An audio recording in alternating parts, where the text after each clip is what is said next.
ஒரு automated machinery set பண்ணியிருக்கிறாங்க mechanism. அது என்ன ஆகும்னா லோக்கல் லீகல் ரெக்குயர்மெண்ட் காரணமாக அது உருவாக்கப்பட்டிருக்கான். பேஸ்புக்கே தானாகவே ரிமூவ் பண்ணிடும். என்னுடைய பதிவு முடக்கப்பட்டிருக்கு. இது போல நூற்றுக்கணக்கான பதிவுகள் எனக்கு தெரிஞ்சு ரிப்போர்ட் ஆயிருக்கு. அது எல்லாமே விஜயோடு தொடர்புடைய பதிவுகள், எல்லாமே தாவேக்கா தொடர்புடையதுதான். அதர்மம் மனோஜ் தோழர் அவர்கள் நாம் தமிழர் என்கிற ஒரு வாட்ஸ்அப் குரூப்புக்கு எதிராக தொடர்ச்சியா வீடியோ போட்டிருக்கிறார். அப்போதெல்லாம் முடக்கப்படாத ஒரு யூடியூப் பக்கம் விஜய் அவர்கள் குறித்து விமர்சிச்ச ஒரு 10 வீடியோ போட்ட கண்டினியூட்டியில முடக்கப்பட்டிருக்கு. எங்க ஊர்ல நீ மார்க்கெட் பண்ணணும்னா குஜராத் அப்படிங்கிற அந்த டேர்ம்ஸுக்குள்ள நீங்க வரணும் பிரதர் அப்படின்னு சொல்றான்.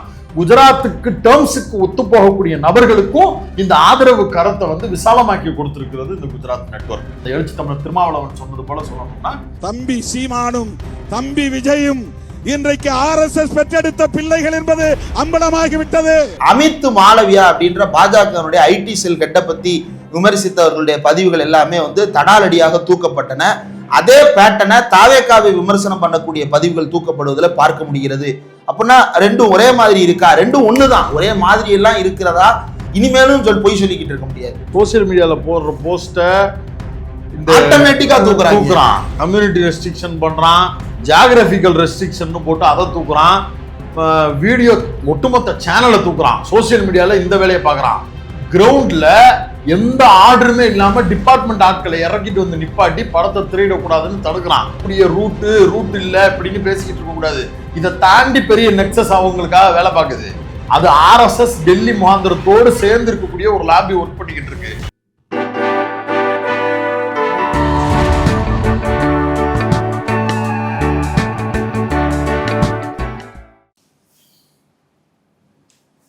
உண்மை ஊரு போய் சேர்றதுக்குள்ள சரி பொய் உலகம் சுத்திட்டு வந்துடும் அப்படின்னு ஒரு பழமொழி உண்டு.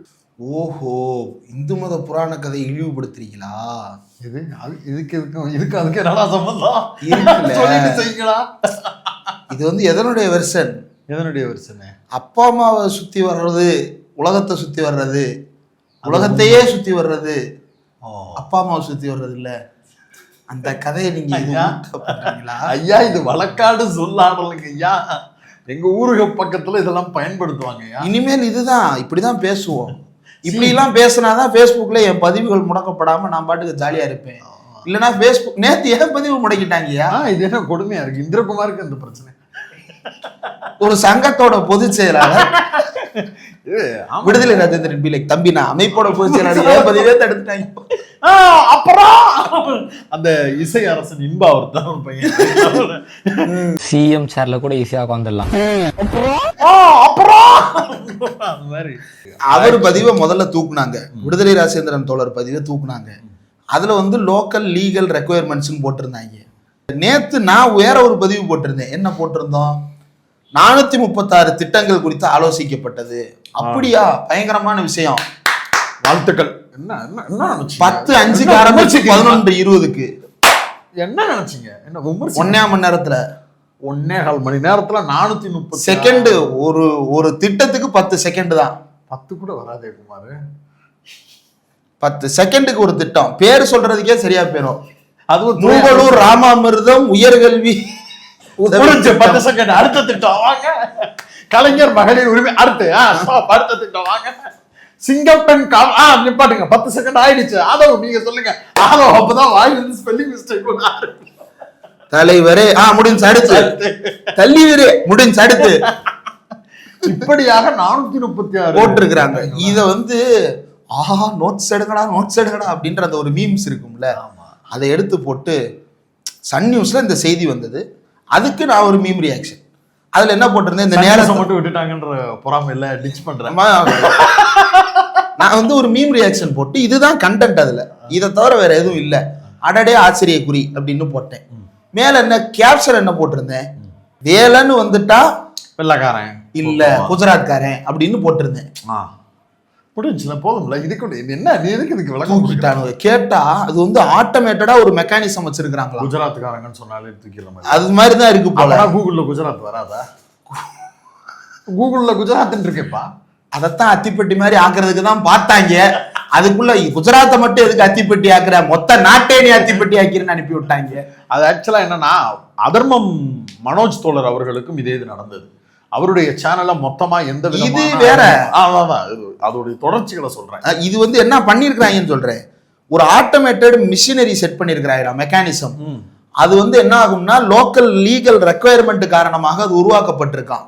தானாகவே பதிவுகளை தூக்குவதற்கு ஒரு அமைப்பு முறை உருவாக்கப்பட்டிருக்கு. இன்டர்நெட் நாளையில ஜோசியக்காரர். ஆமா, தானாகவே அப்படின்னா உள்ளுக்குள்ள வேலை பார்க்கிறவர் கிடையாது, ஆட்டோமேட்டிக்கா அடிச்சு தூக்கிடுவாது. பேஸ்புக்கே தானாகவே ரிமூவ் பண்ணிடுவாங்க. அப்படி ஒரு மெக்கானிசத்தை அவங்க வந்து இந்திய அரசின் வேண்டுகோளின்படி உருவாக்கி இருக்கிறாங்களாம். அந்த நூல்ல கட்டி போட்டிருக்காங்களா? ஆமா, அப்படி கயிறு கட்டி போட்டு நூல் கட்டி போட்டு அந்த அடிப்படையில தான் விடுதலை ராஜேந்திரன் தோழர் பதிவு நீக்கப்பட்டிருக்கு, என்னுடைய பதிவு முடக்கப்பட்டிருக்கு. இது போல நூற்றுக்கணக்கான பதிவுகள் எனக்கு தெரிஞ்சு ரிப்போர்ட் ஆயிருக்கு. அது எல்லாமே விஜயோடு தொடர்புடைய பதிவுகள், எல்லாமே தாவேக்கா தொடர்புடையதுதான். அதுதான் நம்ம கவனிச்சு பார்க்க வேண்டியது. அதாவது இவ்வளவு நாளா அதர்மம் மனோஜ் தோழர் அவர்கள் வீடியோ போட்டிருக்கிறாங்க. நாம் தமிழர் என்கிற ஒரு வாட்ஸ்அப் குரூப்புக்கு எதிராக தொடர்ச்சியா வீடியோ போட்டிருக்கிறாரு. அப்போதெல்லாம் முடக்கப்படாத ஒரு யூடியூப் பக்கம் விஜய் அவர்கள் குறித்து விமர்சிச்ச ஒரு 10 வீடியோ போட்ட கண்டினியூட்டியில முடக்கப்பட்டிருக்கு. ஏங்க 2021 மே மாசம் 7ஆம் தேதி வரைக்கும் மோடி வந்து அவ்வளவு கடுமையா நானே விமர்சித்து எழுதியிருக்கேன். பாசிசா பயங்கரமான வார்த்தைகள்லாம் எழுதியிருக்கேன். என் பதிவுக்கு அது அப்பெல்லாம் எந்த ரியாக்ஷன்ஸ் வந்தது கிடையாது. மெட்டான்னு ஒண்ணு கிரியேட் பண்ணி இவனுங்க இதுக்கு ஏத்த மாதிரியான ஸ்ட்ரக்சரை கிரியேட் பண்ணி கொடுத்துட்டானுங்க. நீ இங்க வியாபாரம் பார்க்கணும், ஏன்னா உலக அளவிலேயே மார்க்கெட்ல நாங்க பெரிய நம்பர்ஸ். எங்க ஊர்ல நீ மார்க்கெட் பண்ணணும்னா குஜராத் அப்படிங்கிற அந்த டேர்ம்ஸுக்குள்ள நீங்க வரணும் பிரதர் அப்படின்னு சொல்றான். குஜராத்துக்கு டேர்ம்ஸுக்கு ஒத்து போகக்கூடிய நபர்களுக்கும் இந்த ஆதரவு கரத்தை வந்து விசாலமாக்கி கொடுத்திருக்கிறது இந்த குஜராத் நெட்வொர்க். அதனுடைய ஒரு செல்ல குழந்தை மற்றும் கள்ள குழந்தை, எழுச்சி தமிழர் திருமாவளவன் சொன்னது போல சொல்லணும்னா கள்ள குழந்தை தாவேகா RSS. இதுல வந்து நீங்க சொன்ன அந்த வார்த்தையை கட் பண்ணிட்டு தலைவர் சொன்னதே வச்சுக்கலாம். வச்சிடலாம். தம்பி சீமானும் தம்பி விஜயும் இன்றைக்கு RSS பெற்றெடுத்த பிள்ளைகள் என்பது அம்பலமாகிவிட்டது. அந்த கள்ள குழந்தையை காப்பாற்றுவதற்காக RSS எடுத்திருக்கக்கூடிய ஒரு நடவடிக்கை தான் இதை நம்ம பார்க்க வேண்டியது இருக்கு. அப்ப அதர்மம் மனோஜ் தோழர் அவர்களுடைய யூடியூப் பக்கத்தை எந்த விதமான அறிவிப்புமின்றி முடக்கி விட்டார்கள். யார் அந்த அதர்மம் மனோஜ்? அதர்மம்னா என்ன? மனு தர்மம் தான் தர்மம் என்றால் அதர்மம் தான் எங்களுடைய தர்மமாக இருக்க முடியும். நீ என்னைய தர்மம் அப்படின்னா அசைவம், அது மாதிரி அல்லாத அப்படின்னு அர்த்தம் சமஸ்கிருதத்துல. ராவண வதம்னு நீ சொல்றியா? நான் ராவண லீலை எடுத்து காட்டுறேன்னு சொன்னது அது மாதிரி அந்த மாதிரி வந்து ஒரு அதர்மம் அப்படின்ற யூடியூப் சேனல் நடத்தி. சூரர் அப்படின்னா நாங்க தான், ஆமா நாங்க தான்டா சூரரு, நாங்க தான்டா சூரர் அப்படின்னு சொல்றதனுடைய அந்த மாதிரி. அதன் அடிப்படையில ஒரு தந்தை பெரியார் திராவிடர் கழகத்தினுடைய மாநில மாணவர் அணியினுடைய செயலாளராக இயங்கி வருகிறார். தொடர்ந்து பல்வேறு பொதுக்கூட்டங்களை நடத்தி வருவர், பல்வேறு சமூக சிக்கல்கள் குறித்து தொடர்ந்து பேசி வருபவர். குறிப்பா சீமான் விவகாரத்துல சீமானா நைட்டு 12 மணிக்கு எழுப்பி அண்ணே அப்படின்னு சொன்னீங்க மனோஜ் மனோஜ் அப்படின்னு சொல்லக்கூடிய அளவிற்கு முக்கியமான யாராவது சீமான் கால் பண்ணி ஏன்னு இப்படி பண்றீங்க டேய் மனோஜ் அப்படின்னு தூக்கத்துல எழுப்பி கேட்டாலும் அவருக்கு வந்து தூக்கத்தை கெடுத்த ஒரு பெயர் அப்படின்னா அது மனோஜ். ஆனா யாராவது பாராட்டினா மட்டும் என்ன ரமேஷ்ன்னு கேட்கிறாரு. யார் அந்த ரமேஷ்?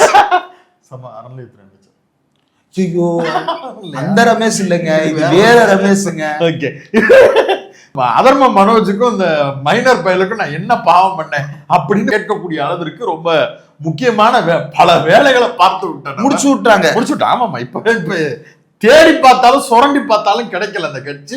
அப்படி ஒரு நிலைமைக்கு அதுல பாதாளத்தில் தள்ளப்பட்டிருப்பதற்கு அதர்ம மனோஜும் யூடியூப் ரூட்டஸ் மைனரும் அதுல ஒரு பெரிய பங்கு வகிக்கிறாங்க. ஆனா அந்த கட்சியை உயிர்ப்பிக்கிற வேலையை நம்ம உடன்பிறப்புகள் பார்ப்பாங்கன்னு நினைக்கிறேன். ஏன் அந்த தரப்புல இருந்து வருகின்ற வீடியோக்களுக்கு தான் இப்பெல்லாம் ஃபயர் விடுறாங்க. அது தனி சாப்டர், அது அப்புறம் பேசுவோம். அதர்ம மனோஜ் என்ன பண்ணியிருந்தாரு, விஜய் கட்சி ஆரம்பிச்ச உடனே இனிஷியலா பெரியார், அம்பேத்கர், காமராஜர்னு ஒரு பெரிய நெட்வொர்க் எடுத்துட்டு வர்றாரு.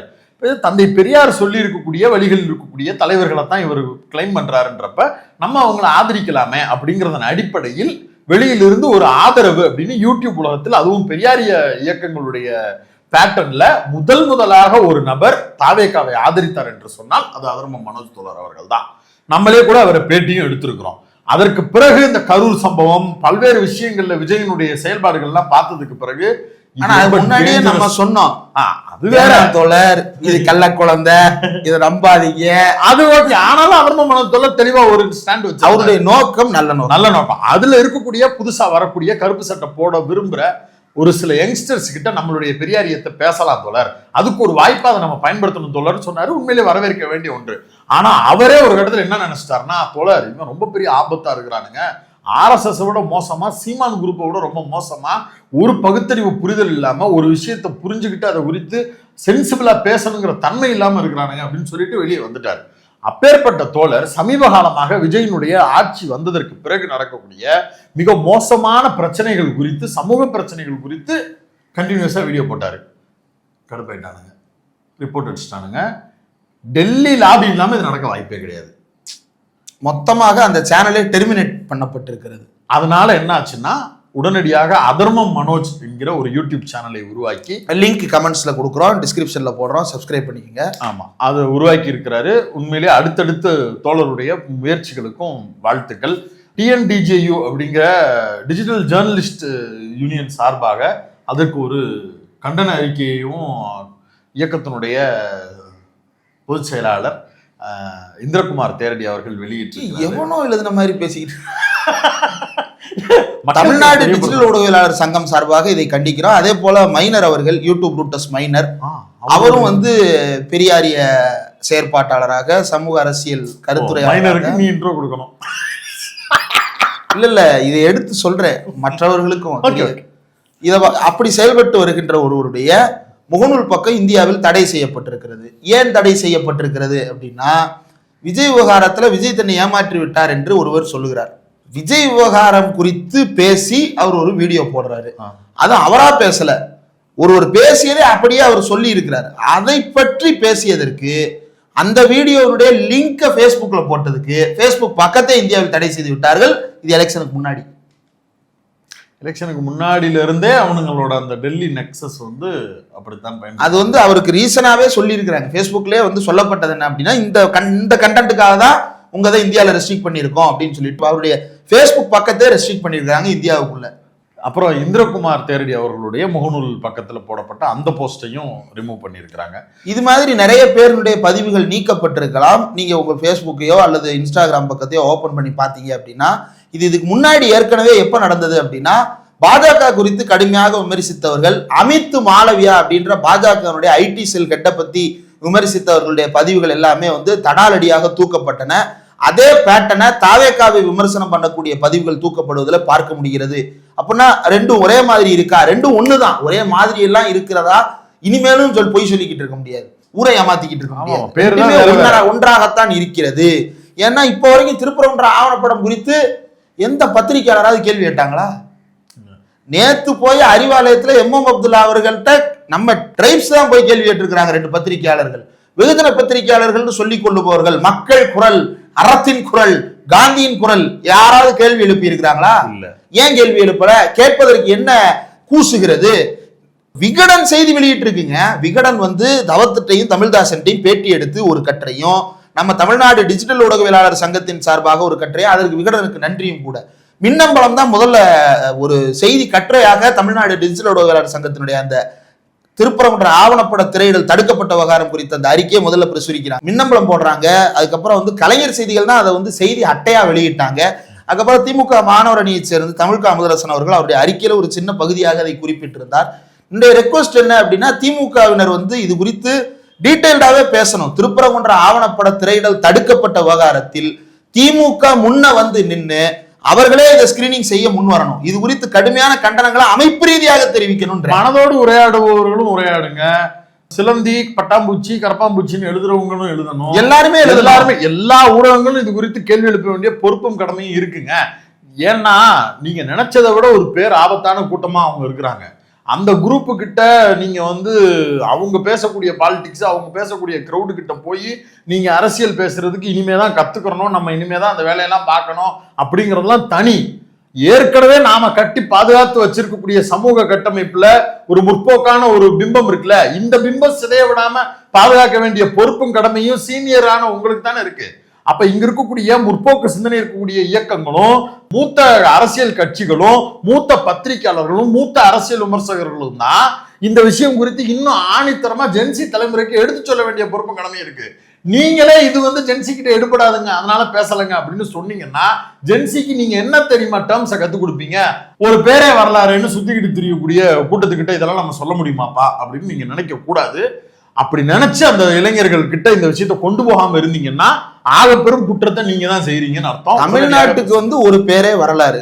எந்த பேரு? தமிழ்நாடுன்ற பேரே வரலாறு. அதையே நீங்க சுருக்கி தமிழகமா மாத்த போறானுங்க. அந்த பேரை வச்ச ஒருத்தருடைய பேர் வரலாறு. எது? உங்க அண்ணாவா? பேரறிஞர் அண்ணா.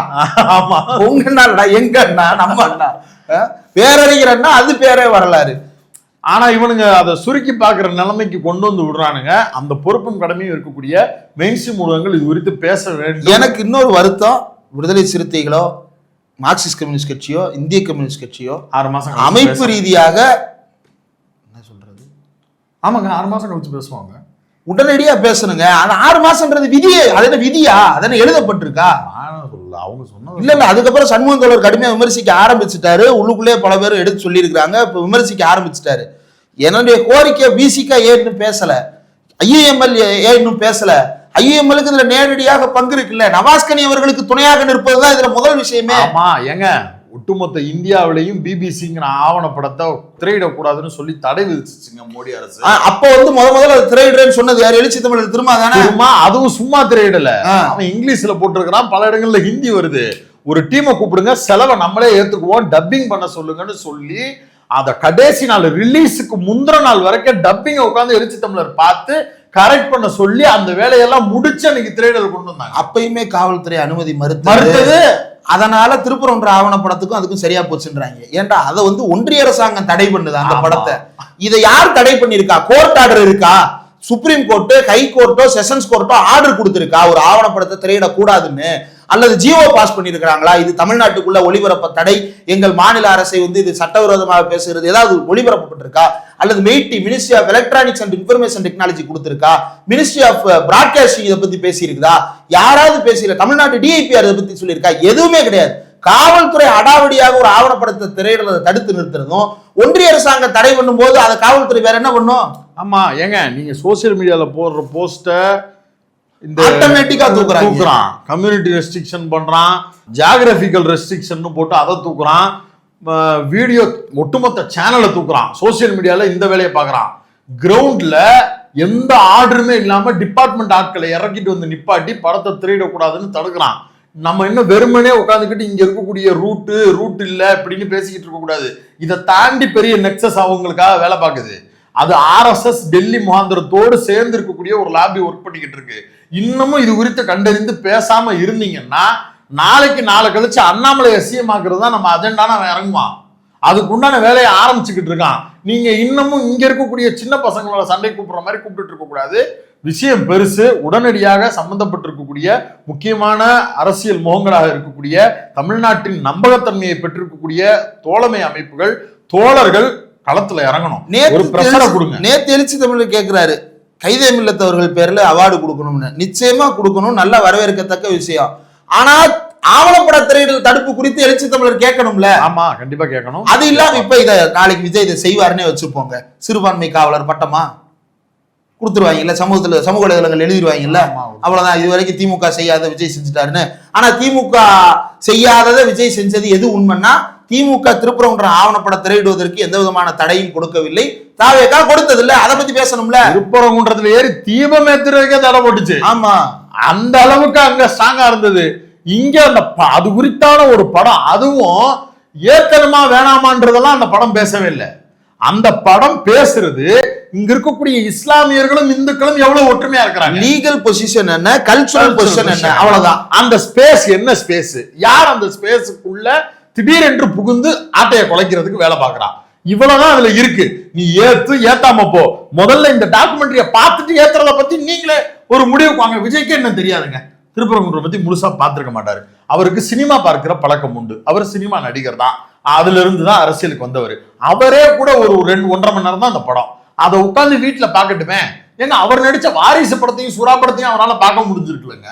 அப்புறம் நாங்க திருப்பரங்குன்றம் ஃபைல்ஸ் படத்துக்கு அது பார்க்க கியூரியஸா இருக்கும். இன்டர்வல் செஷன் இருக்கு, அதுல ஒரு ஹை எலமெண்ட் வருது, அதுக்கு பிறகு ஒரு சென்டிமெண்ட் சீன் இருக்கு, அதுல எமோஷனலா அவ்வளவு சீன் இருக்கு, அதுல ஹீரோயிக் மூமெண்ட்னு நிறைய இருக்கு, அவ்வளவு இருக்கு. அந்த 1.5 மணி நேரத்தை விஜய் பார்க்கறதுல என்ன பிரச்சனை? விஜய் பார்க்க விரும்பினா பேரலையே சொந்த காசை போட்டு 4 ஃப்ரேம்ஸ்லயோ ஏதாவது ஒரு தியேட்டர்லயோ வாடகை புக் பண்ணி நாங்க போட்டு காட்டுறோம், விஜய் வர சொல்லுங்க. அந்த படம் பிடிக்கலன்னு அவர் சொல்லட்டும், அதுக்கு பிறகு நீங்க தடை பண்ணுங்க. யாரும் கேட்கலையா? அதை பத்தி அவரும் பார்க்க மாட்டாரு, ஊர்ல உள்ளவனும் பார்க்க கூடாதுன்னு சொல்லுவாருன்னா சுத்தி இருக்கக்கூடிய தோழர்கள் கேள்வி எழுப்பாம எப்படி இருக்கிறது? கேட்கத்தான் செய்வாங்க. எல்லாரும் கேள்வி எழுப்பணும். அந்த படம் திரையிடப்பட வேண்டும். அது தமிழ்நாட்டில் மிகப்பெரிய அளவிற்கு பேசுபொருளாக மாற வேண்டும். விரைவில் நம்மளே அதை திரையிடுவோம். 6 கட்சிகளிடம் நமக்கு அந்த கோரிக்கை இருக்கு. திமுக, அதிமுக என்று தாவேகாவுக்கு நேர் எதிரான நிலைப்பாட்டில் இருக்கக்கூடிய கட்சிகள் தாவேகாவிற்கு இது குறித்து பேசுவதற்கான அழுத்தத்தை உருவாக்க வேண்டும்.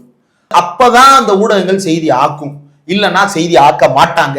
இந்த வெகுஜன ஊடகங்களின் மீது இவர்களெல்லாம் எங்களுக்கு சுதந்திர ஊடகவியலாளர்களுக்கோ அல்லது சுதந்திரமான திரைப்பட தயாரிப்பாளர்களுக்கோ துணை நிற்பாங்க அப்படின்ற நம்பிக்கை எங்களுக்கு இல்லை. அதற்காக தான் அந்த கட்சிகள்கிட்ட கோரிக்கை வைக்கிறோம். இவங்க தான் அரணாக இருந்து ஜனநாயகத்தை பேசுகின்ற இந்த சுதந்திர ஊடகங்களையும் ஊடகவியலாளர்களையும் பாதுகாக்க முன்வரணும். அமைச்சரவையில் இடம்பெற்றிருக்கக்கூடிய விசிக மற்றும் ஐயுஎம்எல் நேரடியாக இதை பற்றி வெளிப்படையாக பேச வேண்டும். சிபிஐ, சிபிஎம், தாமுயகாச அறிக்கை படத்தை ரிலீஸ் பண்ணட்டுமே. ஆமா, திரையிடட்டுமே. ஆமா, தாமுயகாச சார்பாக கண்டன அறிக்கை வெளியிட்டிருக்கிறார்கள். உண்மையிலேயே நன்றி சொல்லணும். ஏன் அப்படின்னா ஒரு வெகுஜன அமைப்பான முறையில் இருக்கக்கூடியதுல வந்து கண்டன அறிக்கை வந்திருக்கிறது அப்படின்னா அது வந்து தாமுயகாசாவிடம் இருந்தான். ஏன்னா ஆர்கனைஸ் பண்ண தோழர்கள் தாமுயகாசாவில இருக்கிறாங்க. அதனால தார்மீக ரீதியாகவும் ஜனநாயக ரீதியாகவும் அவர்கள் அந்த இதை வலியுறுத்தி இருக்கிறார்கள். அதே போல கட்சி ரீதியாக சிபிஐ, சிபிஎம் இது குறித்து பேசணும், விசிக, ஐயுஎம்எல் பேசணும். நீங்க ஏன் இதை பேசுறதுக்கு என்ன பிரச்சனை? இதை யாராவது வந்து தனியா சொல்லணுமா தோழர்? யாராவது வந்து தோழர் இதை பத்தி பேசுங்கன்னு சொல்லிதான் இது உங்களுக்கு தெரியணுமா? சமூக வலைதளங்கள்ல இப்படி ஒரு விஷயம் போறது தெரியாதா? விசிகாவுக்கு தெரியாதா? ஐயுஎம்எலுக்கு தெரியாதா? மூத்த தோழர்களுக்கு தெரியாதா? ஏன் இதை பத்தி இன்னும் பேசல? அப்ப அதை பத்தி பேசினாதானே எங்களுக்கு ஒரு பாதுகாப்பு உணர்வு இருக்கும். அப்ப இவ்வளவு நாளும் உங்களை எல்லாம் ஆதரித்து உங்களுடைய கருத்துகளையும் கொள்கைகளையும் பேசி எழுதி செயல்பட்டு ஆதரித்து வந்தவர்களுக்கு என்ன பாதுகாப்பு? நாளைக்கு வந்து எங்களுடைய யூடியூப் பக்கம் தடை செய்யப்படும், இதை பேசுவதற்கு கூட இடம் இல்லாம நிறுத்தப்படுவோம். அப்பவும் நாங்க யாருக்காகலாம் பேசணுமோ அவங்க எல்லாம் பேசாமலே இருந்துருவாங்க. அப்படின்னா அப்ப எதுக்காக நாங்க இதை நடத்துறோம்? பயனற்றதாயிருதுல. சுதந்திர ஊடகங்களுடைய வேலை என்ன? நாங்க ஏன் சுதந்திர ஊடகவியலாளர்களை அடையாளப்படுத்திக்கிறோம்? எங்களுடைய கொள்கை சார்பு நிலையை நாங்கள் வெளிப்படையாக பேசிக் கொள்வதால தானே. அப்படி கொள்கை சார்பு நிலைகளை எல்லாம் மறைத்து கொண்டு கார்பரேட் நலனுக்காக இயங்குவது கமர்ஷியல் மீடியா எனப்படுகின்ற மெயின் ஸ்ட்ரீம் மீடியா. நாங்க அப்படி கிடையாது. ஊரை ஏமாத்த விரும்பல. எங்க நிலைப்பாடு இதுதான். நிலைப்பாட்டை சொல்லுவது ஒன்றும் அசிங்கமானது அல்ல, அது அருவருப்பானது அல்ல, அதுதான் மக்களுக்கு நாம் செய்கின்ற நேர்மையான கடப்பாடு அப்படின்றதுக்காக நாம இதை பேசுறோம். அப்ப துணை நிக்கணும்ல. அப்படி நீங்க நிக்கலன்னா நாங்களும் கமர்ஷியல் மீடியாவா ரெண்டு போறோம். அப்படி இருக்க முடியாது நம்மளால. நம்ம கடைசி வரைக்கும் இந்த ஜனநாயக கருத்துக்களுக்காகவும் இந்த ஜனநாயக உரிமைகளுக்காகவும் தமிழருடைய நலனுக்காகவும் தான் பேசிக்கிட்டு இருக்க போறோம், எழுதிக்கிட்டு இருக்க போறோம்.